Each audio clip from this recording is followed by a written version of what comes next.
High ওং নমঃ শিবায় সকলকে।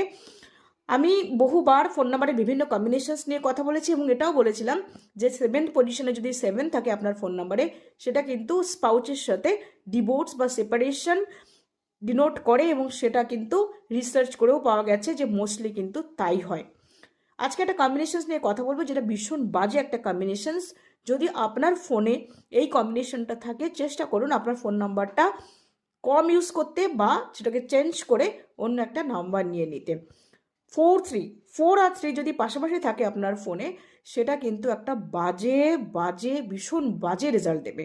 সেটা কি, আমি নিজে কনসালটেশন দেওয়ার সময় একজনকে বলেছিলাম, তিনি বিশ্বাস করেননি এবং সেটা কোনো রকমভাবে তার কোনো স্টেপও নেননি। আজকে নিজে আমাকে ভীষণ দুঃখের সহিত জানিয়েছেন এবং শুনে আমারও খারাপ লেগেছে। এতে কি হয়, যদি কিনা কারোর ফোন নাম্বারে এই কম্বিনেশনসটা থাকে এবং দীর্ঘদিন সে এই নাম্বার ইউজ করে থাকে, এটা কিন্তু দেখা যায় তার নিজের বা ফ্যামিলিতে কারোর লেগ শিভারিং বা প্যারালাইসিসের মতো কিন্তু কিছু বিপদ চলে আসতে পারে।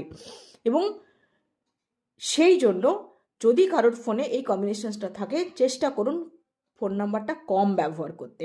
আর যদি দেখুন, এটা কিন্তু একমাত্র ওয়ে যাতে কিনা আপনি যেটা চেঞ্জ করে নিতে পারেন। বা আপনার কুণ্ডলিতে বা জন্মছকে যদি এমন কিছু ব্যাড এফেক্ট থাকে, সেটা আপনি কিন্তু মোস্টলি চেঞ্জ করে নিতে পারবেন না। বাট ফোন নাম্বারটা চাইলেই আপনি চেঞ্জ করে নিতে পারেন, বাট কম ব্যবহার করতে পারেন। যদি আপনি আপনার লাইফের ব্যাপারে সিরিয়াস হন, তাহলে ডেফিনেটলি দেখুন, আপনার চেষ্টা করুন আইডেন্টিফাই করে নিতে নিজের ফোন নাম্বারে ব্যাড কিছু কম্বিনেশনস রয়েছে কিনা। যদি থাকে অবশ্যই করে এটা রেকটিফাই করে নিন, কেননা ফোন নাম্বারে যদি বাজে কম্বিনেশনস থাকে, সেটা যেমন আপনার জন্য ভীষণ ভয়াবহ বিপদ ডেকে আনতে পারে, সেরকম ভালো কম্বিনেশনস কিন্তু আপনার জন্য বেনিফিশিয়াল হতে পারে। তাই চেষ্টা করুন, কেয়ারফুল হন, সচেতন থাকার চেষ্টা করুন। যদি এই নিয়ে ফোন নাম্বারের কম্বিনেশনস নিয়ে কিছু জানার থেকে নির্দ্বিধায় হোয়াটসঅ্যাপ করতে পারেন। কোনো রকম ফিস বা কোনো কনসালটেশন এর জন্য প্রয়োজন নেই, আমি নিজেই চেক করে জানিয়ে দেব।